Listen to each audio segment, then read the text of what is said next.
Senator Joyce Chepkoech Korir.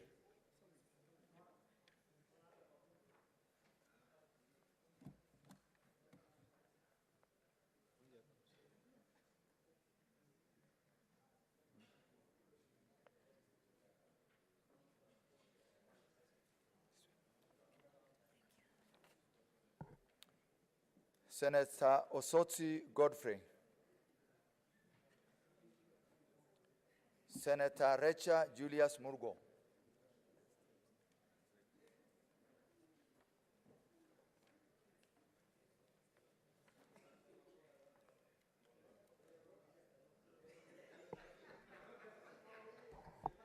Senator Mwenda Julius Gataya.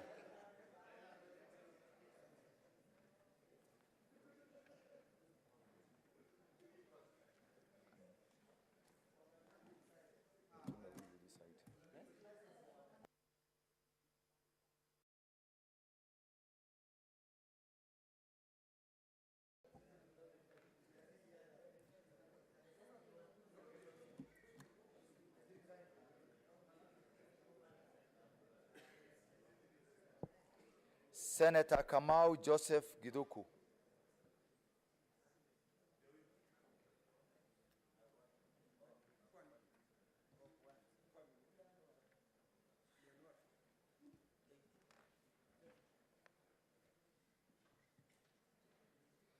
Senator Dhangwa Paul Karungo.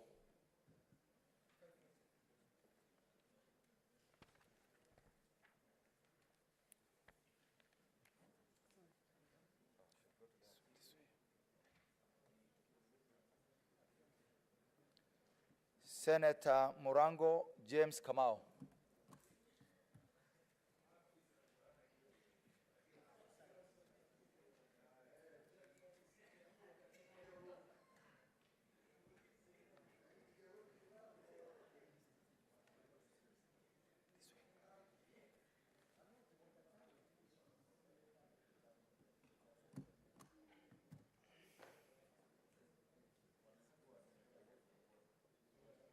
Senator Beatrice Akinyi Oyomo.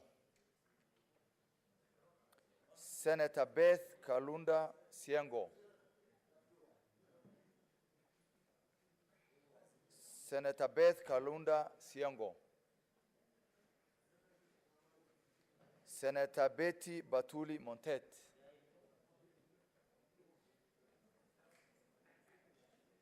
Senator Catherine Muyeka Muma. Senator Chesang Alan Kiprotich.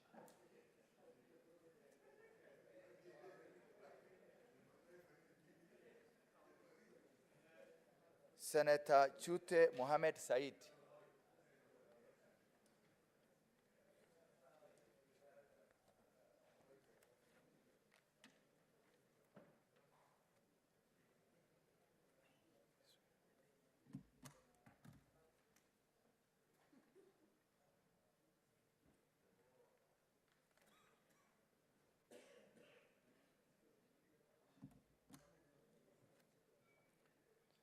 Senator Crystal Kagehi Asige.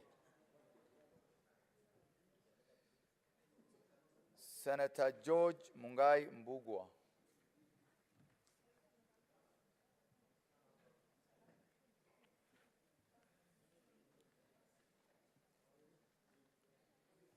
Senator Gloria Magoma Orwoba.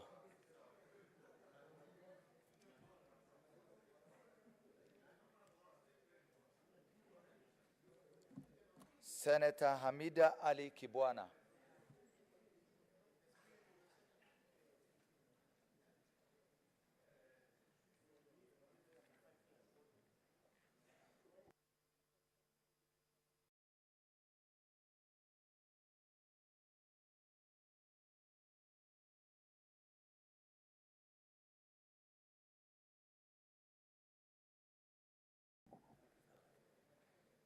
Senator Hamida Ali Kibwana.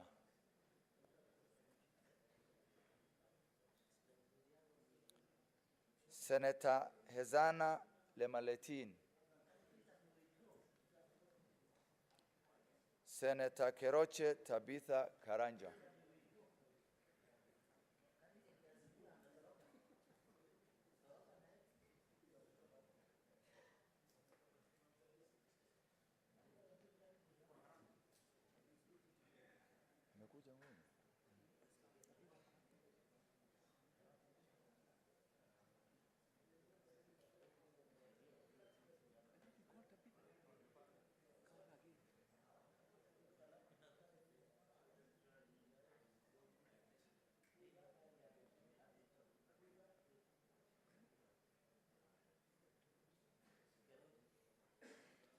Senator Mandago Jackson Kiplagat.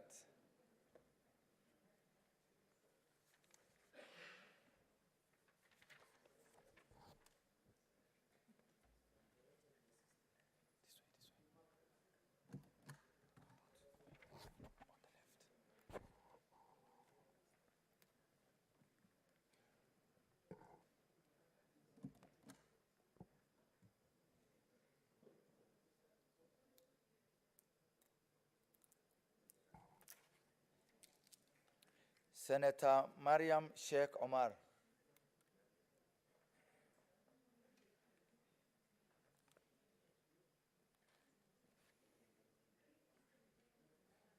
Senator Maureen Tabitha Mutinda.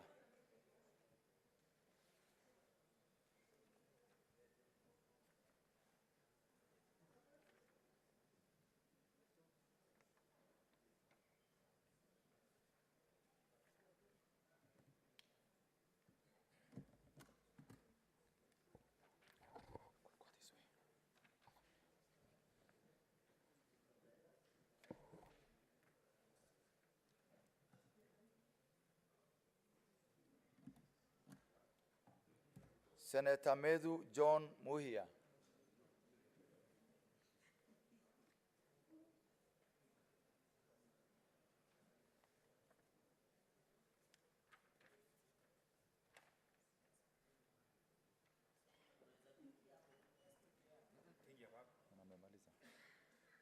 Go to the booth and choose the senator. Tafadhali. Go to the booth and choose.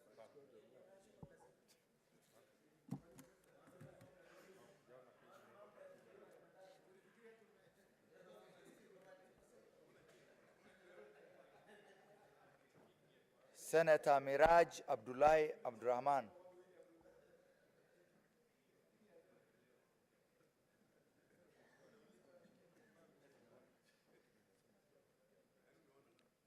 Senator Mundigi Alexander Munyi.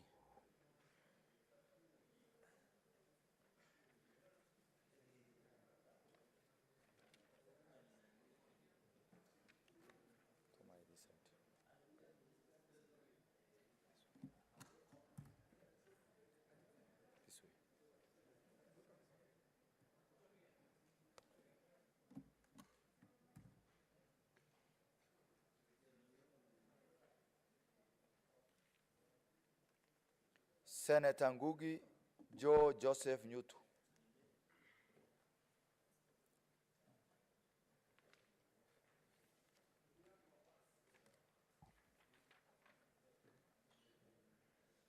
Senator Nyamu Karen Njeri.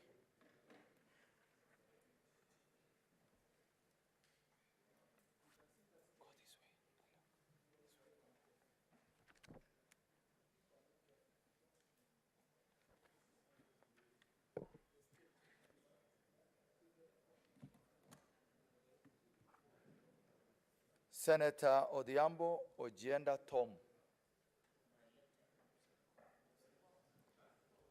Senator Okech Eddie Gisheru. Senator Okoiti Andrew Omtata.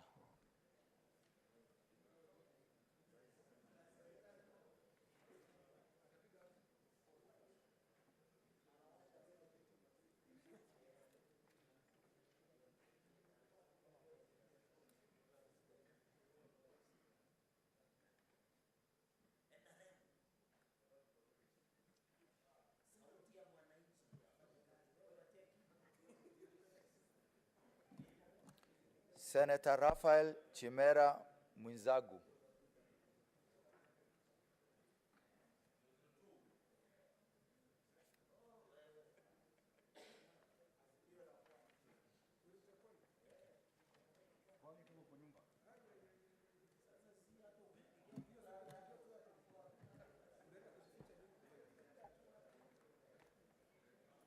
Senator Roba Ali Ibrahim.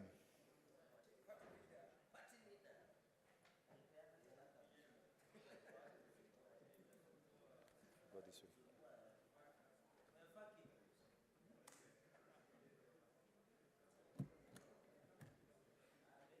Senator Seki Lenku Olekana.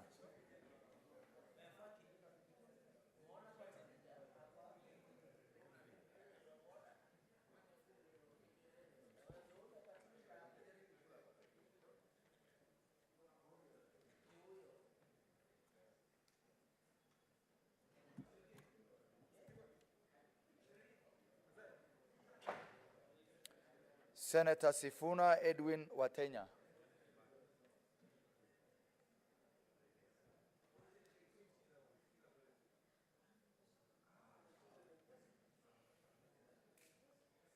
Senator Veronica Waheti Nduati.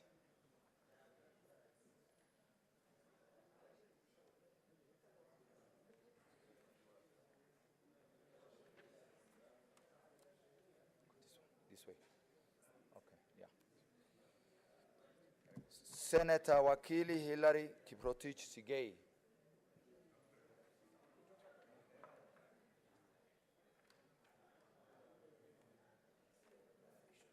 Go this way, the left.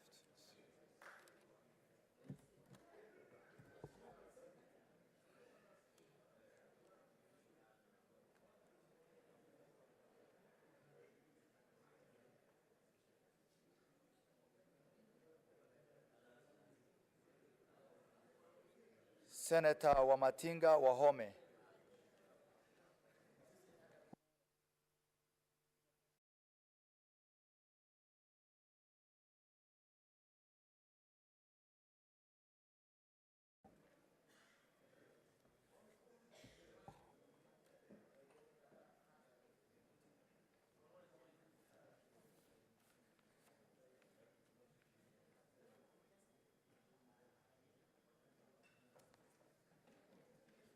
Senator Kajwang Moses Otieno.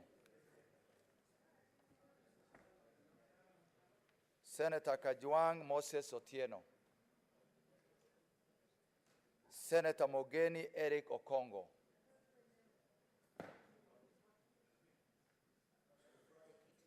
Senator Olekina Ledama.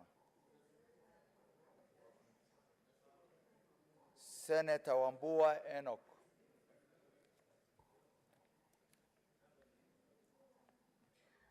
Senator Mudama Agnes Kavindu.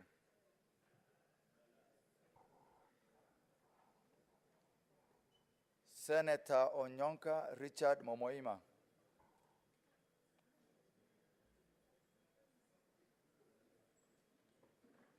Senator Manzo Daniel Kitonga.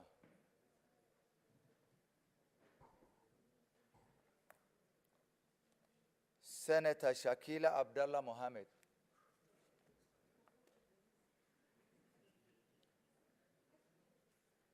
Senator Osotsi Godfrey.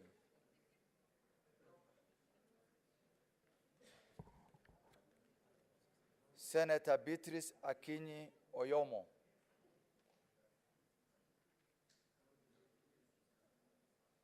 Senator Beth Kalunda Siengo.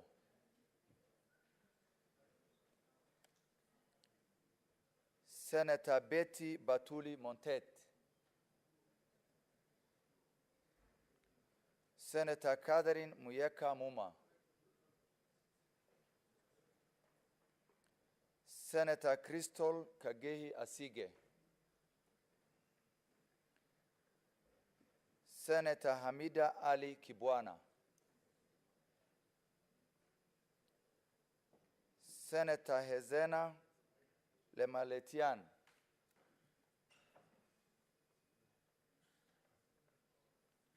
Senator Odhiambo Ojienda Tom. Senator Okech Eddie Gisheru.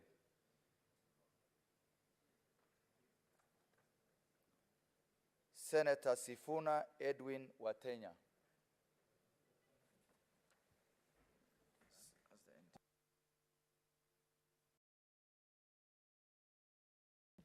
Honorable Senators, the standing orders, and specifically standing order number 6 requires that we proceed to count the vote when the clerk is satisfied that all senators who are present and who wish to vote have placed their ballot papers in the ballot box. So we just ascertain that all senators present and who wish to vote have voted. So we will then direct that the box be unlocked and we examine the ballot papers. Before we do so, we have 6 candidates that are left, that were on the ballot. And if any of the senators wish to be agents for purposes of ascertaining the ballots on behalf of any candidate, I will invite you here as we open the boxes. So for candidate Alwocher Isaac Alwoch Polo, anybody wants to be agent to witness the counting? You want to do that? No? Senator, any? None? Anyone wants to be agent for George Bush? Anybody would like to be agent for Karuri Frederick Mushiri? Any senator wants to be agent for Kingi Amason Jeffa? Senator Medhu? So you'll stand by just to witness. Anyone who would like to be agent for Kinyua Beatrice Kathomi? Or agent for Kuria George Njoroge? It would be good to have other senators witness that we are doing the vote properly. No volunteers present to watch? So please check the table. The other side, could sit at the corner. So now I wish to direct that the ballot box be opened. Ballot box will be opened.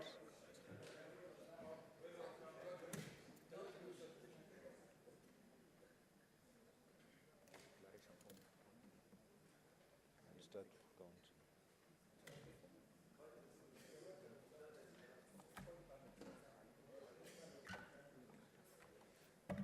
So you will empty the contents to the table.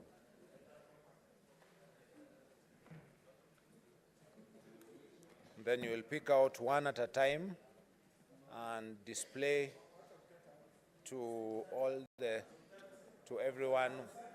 Call it aloud. Please use the microphone to call it aloud and show to all those present. Kingi Amason Jeffa.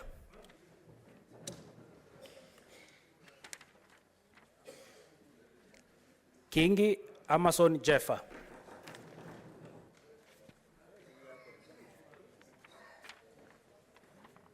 Kingi Amason Jeffa.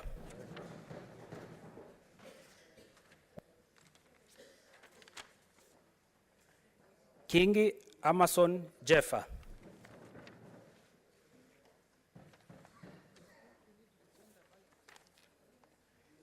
Kingi Amason Jeffa.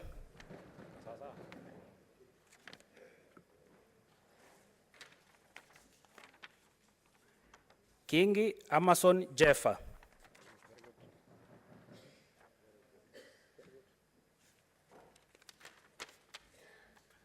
Kingi Amason Jeffa.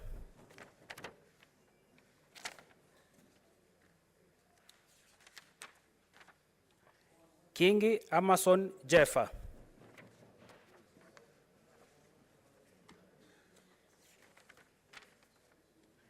Kingi Amason Jeffa.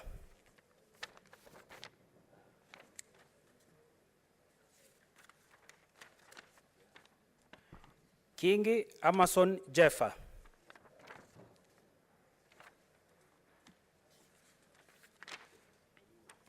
Kingi Amason Jeffa.